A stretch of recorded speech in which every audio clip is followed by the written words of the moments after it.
하나님과 친밀하십니까?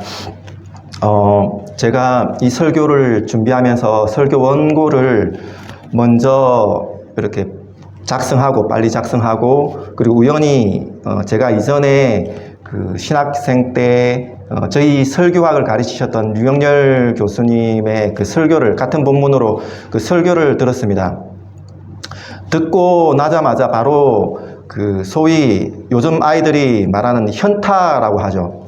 현실을 직시하게 되죠. 나의 현실, 나의 실력, 나의 어떤 그런 모습들을 그렇게 직시하게 되죠. 성경을 해석하는 부분에 있어서는 크게 다르지가 않습니다. 그런데 그 성경을 적용하고 성도들과의 어떤 그런 어떤 부분들, 세밀한 어떤 부분들, 이런 부분에 있어서 참 차이가 많이 나는 것 같습니다. 참 부럽기도 하고, 그리고 또 나도 언젠가는 저렇게 설교할 수 있지 않을까 하는 그런 자그마한 소망도 가지기도 하고, 그렇게 해봅니다. 어찌되었든 설교함에 있어서 그 설교의 목적이 무엇이라고 생각하십니까? 여러분들이 설교를 들으시는데 그 설교를 들으시는 그런 의미가 무엇이라고 생각하십니까? 많은 분들이 설교를 은혜 받기 위해서 설교를 듣는 것으로 생각합니다. 이런 설교, 저런 설교, 은혜 받는 설교가 좋은 설교라고 생각을 하죠. 그러나 정작 설교의 진짜 목적은 거기에 있지 않습니다. 많은 목사님들이 그 설교의 목적을 성도들의 마음을 변화시키는 것으로 많이 생각하지만은 정작 이 설교의 근본적인 목적은 그것에 있지 않습니다. 설교의 근본적인 목적은 오직 하나님께 영광, 하나님의 그 아름다우심, 하나님의 그 놀라우심, 모든 세상의 그 아름다움, 모든 세상의 그런 찬란한 보석보다 더 찬란한 놀라운 그 하나님의 아름다우심에 대하여서 우리가 선포하는 것이죠. 그 하나님의 그 아름다우심 앞에서 우리가 기뻐하고 즐거워하고, 그 앞에 있을 때 우리가 진심으로 회개하고, 그리고 하나님의 그 영광 때문에 정말 우리의 심령이 변화되어져서 우리의 삶도 내가 변화하겠습니다 하고 그렇게 결단하게 되어지는 것이죠.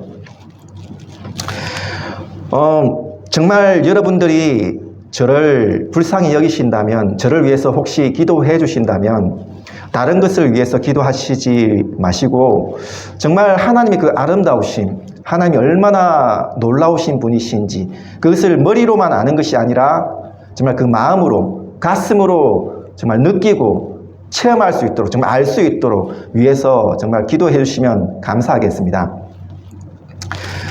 저희 첫 애를 아내가 임신했을 때에 그때 그 산부인과에서 아이가 기형일 수도 있다라는 말을 했었습니다. 목둘레 때문에 기형일지도 모르겠다, 기형 검사를 하겠느냐라고 물었습니다. 그때 기형을 검사를 해야 되나 말아야 되나 잠시 고민하고 있을 때에 그때 제가 아내에게 기형이라면 안 낳을 거야? 라고 물었습니다. 그때 아내가 당연히 낳아야지 라고 대답을 했습니다. 그래, 그러니까 우리가 기형아 검사 하지 말자, 하나님께서 주신 대로 우리가 받자 라고 그렇게 생각을 했습니다. 다행히 건강하게 아이가 태어났고, 건강하게 태어나면 또 우리가 그 바라는 것이 그렇지 않습니까? 그냥 건강하게만 자라다오, 이것이 보통 부모의 마음이지 않습니까? 근데 건강하게만 자라기를 바라는데, 그런데 또 한 가지만 더 한다면 머리도 좋았으면 좋겠어. 머리가 좋았으면 좋겠는데 키도 한 180 정도 컸으면 좋겠어. 그리고 좋은 학교 들어갔으면 좋겠어. 그리고 좋은 회사 들어가서 돈도 많이 벌었으면 좋겠어. 그리고 나중에 정말 우리가 큰 거 안 바래. 큰 거 안 바라고 자그마한 걸 바라는데 동그라미 4개, 동그라미 3개가 아니고 동그라미 4개가 들어간 자동차. 그리고 또 동그라미 안에 있는 삼각형 뾰족뾰족한 거, 벤자로 시작하는 그런 자동차, 그 정도면 만족해. 처음에는 건강하기만을 위해서 바랬던 그 마음의 소원이 나중에는 벤자 들어가는, 아자 들어가는 그런 자동차들을 바라는 그 부모의 마음, 어쩔 수 없는 어떤 인간의 마음인 것 같습니다. TV 프로그램 중에서 골 때리는 그녀들이라는 프로그램이 있습니다.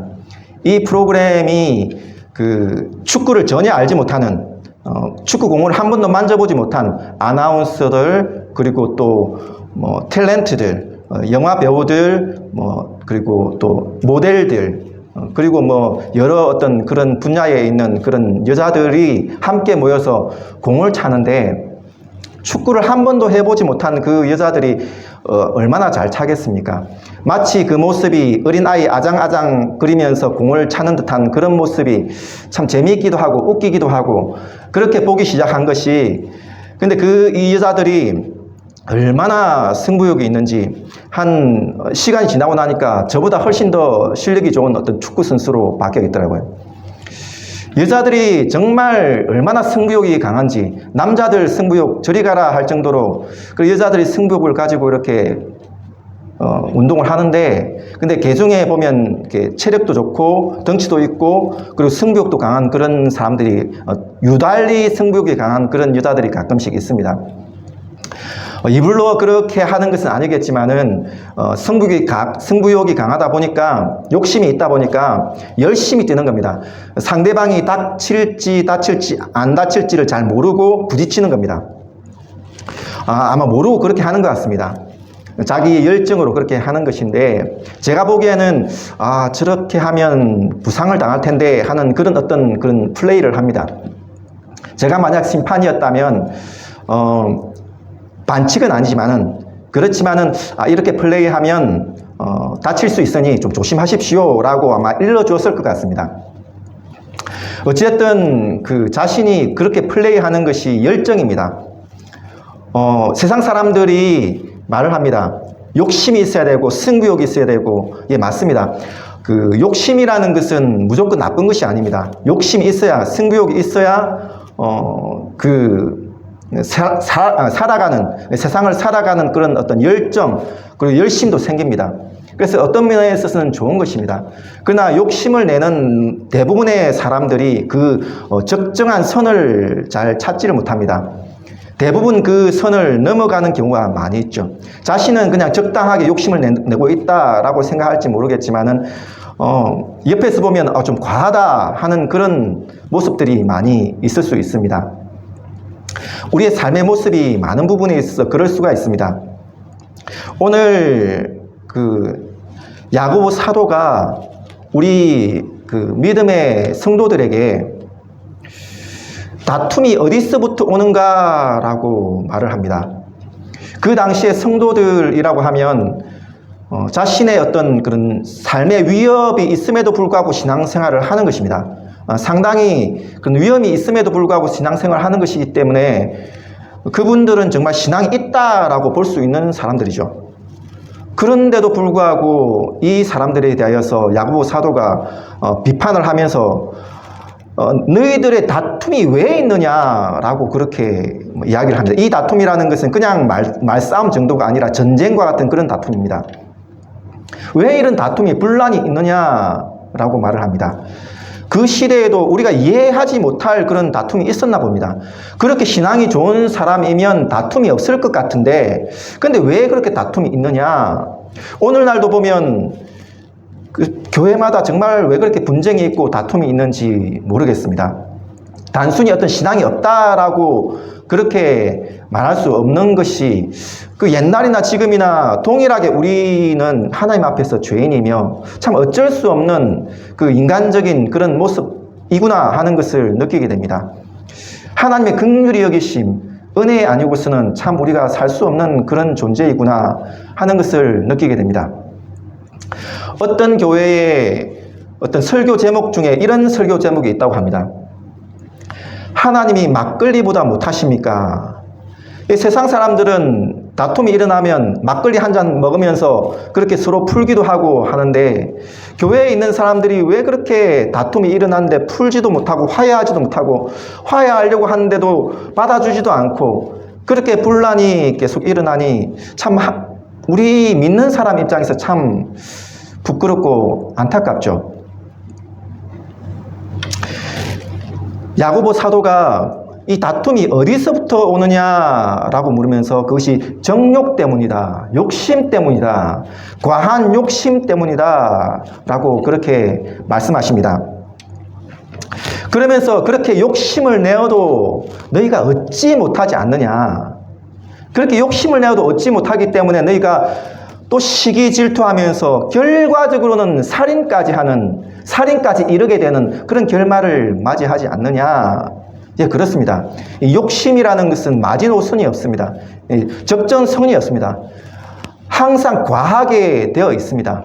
세상적인 욕심은 반드시 그렇게 결말로 나아가게 되어 있습니다. 그래서 야고보 사도는 욕심을 부리더라도 그 욕심을 부리는 방향이 잘못되었다라고 말씀하십니다. 세상을 향하여서 욕심을 부리는 것, 그것은 결국에는 그런 결말을 맞이하게 되어 있으니 어디에 욕심을 내라는 겁니까? 하나님께 대하여서 욕심을 내라. 방향이 하나님께 향해라 라고 하는 것이죠. 우리가 무엇인가를 얻고 싶다면 하나님께 욕심을 내고 하나님께 기도하라. 아파트를 가지고 싶으면 하나님께 기도하고, 권력을 가지고 싶으면 하나님께 기도를 하고, 좋은 차를 가지고 싶으면 하나님께 기도하고, 그렇게 우리 삶의 원리 원칙을 하나 정한다면 반드시 세상에서 뭔가를 욕심을 내지 말고, 세상에서 뭔가를 가지려고 하지 말고 하나님께 욕심을 내고 하나님께 구하라 라는 것을 우리의 삶의 원칙으로 반드시 이렇게 하겠다라고 하는 원칙을 세워주면 얼마나 좋겠습니까? 그런데 세상 사람들이 혹은 많은 사람들이 이렇게 이야기할 겁니다. 하나님께 기도해도 들어주시지 않던데요? 예, 그렇습니다. 들어주시지 않습니다. 왜요? 욕심 때문에. 네 욕심으로 구하지 않느냐? 네 욕심으로 구하기 때문에 하나님께서 안 들어주시는 것 아니냐? 욕심으로 구한 것이 결국에는 상대방도 망하게 하고 나도 망하게 하고 결국엔 하나님께서 들어주시지 않는다는 겁니다. 그래서 우리가 기도한다라는 것은 주파수를 맞추는 것이죠. 하나님께 주파수를 맞추는 것이죠. 하나님의 주파수는 항상 변하지 않습니다. 항상 동일합니다. 근데 우리의 주파수가 늘 바뀌죠. 늘 오르락내리락 하죠. 우리가 하나님께 주파수를 맞춘다, 이렇게 기도함으로 하나님께 주파수를 맞춘다라고 생각하는데 사실은 하나님께 주파수를 우리가 맞추는 것이 아니라 하나님께서 적절하게 주파수를 맞추어 주시는 것이죠. 그거 너무 높아. 안 돼. 너무 높아. 낮춰야지. 이만큼요? 아니. 한참 낮춰야지. 그건 아닌 것 같은데요? 제 생각엔 도저히 그거는 아닌 것 같은데요? 아니야. 한참 낮춰야 돼. 아닌 것 같은데 하면서도 낮추게 되고, 아니야, 조금 더. 그래. 그렇게 낮추고 하나님의 주파수에 맞추게 될 때, 그때 하나님께서 무엇이든지 구하라. 그리하면 주시리라. 라고 그렇게 말씀하십니다. 이것이 우리가 하나님의 사람으로 바뀌어가는 그런 과정이죠. 기도함으로 우리가 하나님의 사람이 되어가는 과정인 것이죠. 하나님께서 우리의 주파수를 맞추어 주시는 것이죠. 그렇게 하나님의 주파수에 맞추었다 하더라도 또 금방 주파수가 들쑥날쑥하죠. 그래서 그때마다 하나님께서 아니야 조금 더 올려야지, 아니야 조금 더 낮춰야지. 하나님께서 그렇게 우리의 주파수를 맞추어 가십니다. 그런데 우리가 이렇게 하나님의 주파수에 맞춰야 되는데 그 하나님의 주파수에 맞추지 못하고 내 주파수를 고집할 때에, 즉 세상의 욕심에 대한 내 마음을 고집할 때에, 그때에 문제가 생기는 것이죠. 탐심은 우상 숭배요, 그리고 간음이다 라고 말씀하고 있습니다. 오늘 야고보 사도가 그 당시의 성도들에게 좀 심한 말을 합니다. 간음한 여인들아 라고 그렇게 말을 합니다. 좀 심한 말이지 않습니까? 그렇게 자신의 어떤 위협을 내려놓으면서도 그렇게 신앙생활을 하기 위해서 나오는 성도들에게 간음한 여인들아 라고 말하는 것은 좀 심한 말 아닙니까? 제가 여러분들에게 간음한 여인들아 라고 하면 어떨 것 같습니까? 기분 나쁘죠? 그런데 그만큼 이 야고보 사도는 그렇게 욕심 때문에, 세상적인 어떤 그런 욕심 때문에, 정욕 때문에 교회 안에 다툼이 일어나는 것, 그거 좀 악한 일이다. 라고 그렇게 말씀하시는 것이죠. 간음이라는 것은 남편과 아내에 되어지는 그 관계 가운데에서는 가장 안 좋은 죄라는 것을 우리는 너무나 잘 알고 있습니다. 우리가 하나님과 우리의 관계, 즉 아버지와 자녀의 관계라고 하는데 예수님과 우리의 관계를 성경에서는 결혼 관계로 많이 비유를 하십니다. 예수님이 우리의 신랑이고 우리는 그분의 신부. 신부가 지켜야 할 것은 순결이죠. 항상 다른 곳에 눈길을 두지 않고 오직 예수 그리스도께만 충성하는 것. 이것이 신부가 보일 수 있는 가장 중요한 덕목이죠. 그런데 우리의 삶의 주파수를, 우리의 삶의 욕심을 항상 하나님의 주파수에 맞추지 않고 그렇게 욕심을 내게 될 때에 그것에 대하여서 이 성경은 영적인 간음이다 라고 그렇게 말씀하고 있습니다. 우리 모두 다 그렇지 않을까요? 우리 모두 다가 영적인 간음을 하고 있는 그런 사람이 아닐까요? 저는 아닌데요 라고 말씀하지 마십시오. 배신입니다. 제가 생각하기에는 모든 사람들이 다 영적 간음을 하고 있습니다. 하나님께서 우리를 구원하셨음에도 불구하고 우리의 마음이 항상 이 세상에 가 있는 그런 마음들이 얼마나 많이 있습니까? 영적인 간음을 하고 있음에도 불구하고 하나님은 그래도 우리를 거룩한 신부로 부르셨습니다. 그리고 그렇게 불러주십니다. 그것이 은혜이죠.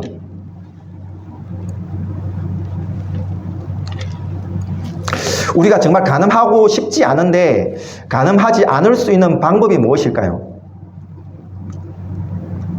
어떤 방법들을 생각해 볼 수 있습니다. 다른 남자를 아예 보지 않는 것, 아예 만나지 않는 것, 이것도 하나의 방법일 수 있습니다. 그러나 세상 살아가는데 어떻게 다른 남자를 아예 보지 않을 수 있습니까? 즉 세상의 어떤 욕심들을, 정욕들을 아예 만나지 않을 수 있겠습니까? 저 산속으로 숨는다고 그 세상의 욕심이, 그 정욕이 우리를 따라오지 않을까요? 거기까지도 아마 세상의 욕심이 따라올 겁니다. 그리고 혹시 또 다른 방법이 있을 수 있습니다. 항상 바늘을 가지고 다니는 겁니다.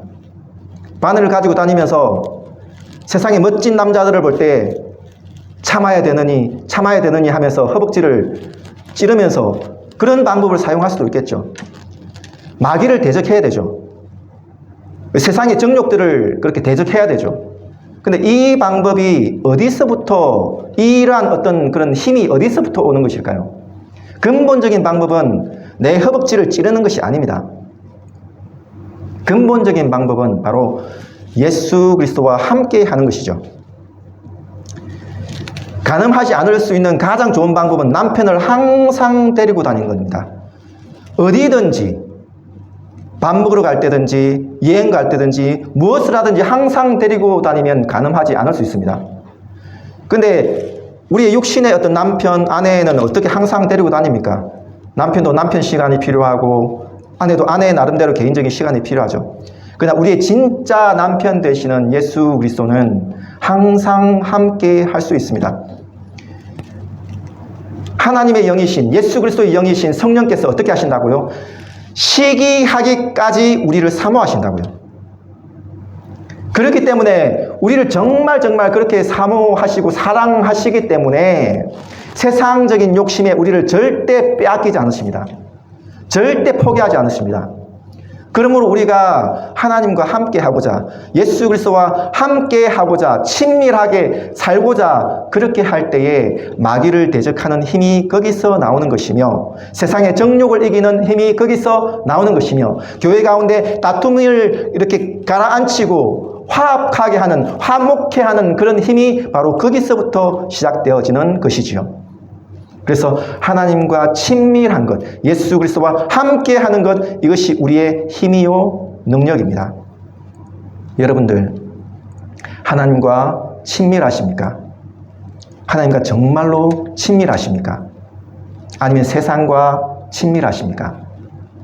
하나님과 친밀한 이것이 곧 우리의 힘이며 우리의 삶의 모든 원동력입니다. 그러므로 하나님과 친밀하십시오. 이것이 우리의 모든 삶의 모습, 우리의 삶의 모든 그런 힘입니다. 맹모 삼천지교라는 그런 말이 있죠. 맹자의 어머니가 이 맹자의 그 교육을 위하여서 3번이나 이사를 하죠. 오늘날도 이사하는 것이 그렇게 쉬운 일이 아니지 않습니까? 오늘날도 이사가 그렇게 쉬운 일이 아니지만 그 당시에 고대에는 이사를 한다는 것은 자신의 삶의 터전을 모든 것을 걸고 하는 것입니다. 진짜 힘든 일입니다. 그 당시에는. 자신의 생명, 자신의 삶을 모든 것을 내어놓고 하는 것입니다. 근데 그것을 3번이나 합니다. 자기 자녀의 그 교육을 위해서. 누구를 만나느냐, 누구와 함께 하느냐, 누구의 교육을 받느냐, 누구와 친구하느냐, 이것이 그 아이의 미래를 결정한다고 생각하기 때문입니다. 우리나라 어머니들도 정말 교육에 열정적이지 않습니까? 좋은 학군에 들어가기 위해서 이사를 합니다. 그 아이의 그런 학교를 위해서, 혹은 아이의 그 선생님을 위해서, 친구들을 위해서, 그래서 좋은 학군을 고집합니다. 아이의 미래가 그 부분에 많은 영향을 끼친다라고 생각하기 때문입니다. 옛날 우리의 믿음의 선조들은 이사를 할 때에, 이사하기 전에 제일 먼저 뭐부터 봅니까? 교회부터 봅니다. 교회가 있는지 없는지, 교회가 가까운지 가깝지 않은지. 그래서 항상 교회에 가까이 자기 집을 얻으려고 합니다. 항상 교회에 가까이 하는 신앙생활을 하려고 합니다. 교회 가까이만 한다고 그것이 좋은 것이겠습니까? 그렇지 않고 교회를 가까이 한다는 것은 곧 내가 하나님과 가까이 하겠다는 그런 신앙의 모습인 거죠. 이것이 우리의 삶을 정말 신앙적인 삶, 하나님께서 원하시는 삶, 그리고 하나님을 사랑하고 하나님과 친밀한 삶을 그렇게 인도하는 것이겠죠. 하나님과 가까이함이 복입니다. 하나님과 친밀한 것이 복입니다. 미국의 어떤 한 분의 그 이야기가 나옵니다. 집 가까이, 교회 가까이 살던 이분이 항상 맥주를 마시면 그 맥주캔을 교회 담 안으로 던졌다고 합니다. 교회 담 안으로 던지고, 교회 담 안으로 던지고, 아마 그 교회를 미워하는 마음을 표현한 것, 혹은 세상을 향한 어떤 원망의 마음을 그런 식으로 표현한 것일지도 모르겠죠. 참다 목사님이 이 범인을 잡겠다 해서 밤에 보초를 썼답니다. 결국에는 그 사람을 잡아냈답니다. 잡아내서 내가 신고는 하지 않을 테니까 주일날 교회에 나와가지고 성도들에게 내가 그 범인입니다, 죄송합니다 라고 한마디만 하라고 그렇게 했답니다. 근데 그분이 그것이 계기가 되어져가지고 신앙생활을 하기 시작했답니다. 그리고 훌륭한 신앙생활로, 신앙인으로 그렇게 하나님과 만난 그런 사람이 되었다고 합니다. 어떤 한 예화이겠지만은 그러나 이것이 우리 인생의 어떤 근본을, 진리를 보여주고 있다고 저는 생각합니다. 교회에만 가까이 있어도 복을 받는다라는 식으로 억지를 부리면 안 되겠지만은 그러나 그것이 우리의 인생의 근본입니다. 하나님과 가까이 하는 것, 하나님과 친밀한 것, 이것이 우리의 삶의 근본입니다. 여러분, 우리 주위에 있는 많은 분들을 한번 보십시오. 오늘 많이 비 때문에 그런지 많이 나오시지 않았지만은, 이런저런 사정 때문에 나오지 않았지만은, 우리 성도님들의 한번 모습을 보십시오. 어떻습니까? 영적인 사람들입니까? 거룩한 사람들입니까? 한없이 연약하지 않습니까? 한없이 정말 세상의 욕심에 이리 휘둘리고 저리 휘둘릴 것 같은 그런 연약한 모습들 아닙니까? 우리 가운데는 어떤 거룩함과 경건함, 어떤 그런 영적인 모습이 전혀 없어 보이지 않습니까? 너무나 연약한 그런 모습인데, 근데 하나님께서 예수 그리스도 그 은혜 안에서 우리를 부르셨습니다. 십자가의 그 은혜로 우리 죄를 용서하여 주시고, 우리를 하나님의 자녀라고 그렇게 불러주십니다. 성령님을 우리 안에 부어주시고, 우리가 성령의 전이라고 그렇게 불러주십니다. 우리를 그리스도인이라고, 이스라엘이라고, 거룩한 나라, 하나님의 백성이라고, 거룩한 제사장이라고 그렇게 불러주셨습니다. 우리 주위에 있는 우리 성도들, 우리 옆에 있는 분들이 한없이 연약하게 보이는 그 연약한 육신, 그 삶의 모습 가운데에 하나님께서 귀한 복음을 주셨습니다. 귀한 그 은혜를 우리 가운데 두셨습니다. 그리하여서 각 사람이 하나로 모여서 한 몸 된 교회를 이루게 하셨습니다. 한 교회를 이루게 하셨습니다. 우리가 교회입니다. 우리가 성령의 전입니다. 그러므로 여러분, 우리의 연약한 육신대로 마귀에게 지지 말고 마귀를 대적하십시오. 세상의 정욕과 대적하십시오. 그 마귀를 대적할 힘이, 그 세상의 정욕을 대적할 힘이, 다툼을 이길 힘이, 화목케 하는 그 힘이 오직 하나님과 친밀함에서 옵니다. 그러므로 항상 하나님과 친밀함으로 세상을 넉넉히 이기는 우리 모두가 되어지기를 주님의 이름으로 축복합니다. 기도하겠습니다. 하나님 아버지, 진심으로 감사합니다. 하나님, 우리 연약한 우리 육신을 하나님의 전으로, 예수 그리스도께서 그의 영이 거하신 전으로 우리를 부르셨으니 하나님 감사합니다. 이제는 세상에 지지 아니하며 세상의 정욕에 지지 아니하며 오직 하나님과 친밀함으로 그 모든 것을 넉넉히 이겨나가는 우리 모두가 될 수 있도록 은혜를 베풀어 주시옵소서. 그렇게 하나님의 인도하심을 따라 우리의 인생의 주파수를 하나님께 맞출 줄 아는 그런 모든 믿음의 백성들 될 수 있도록 은혜를 베풀어 주시옵소서. 감사하며 예수님의 이름으로 기도드립니다. 아멘.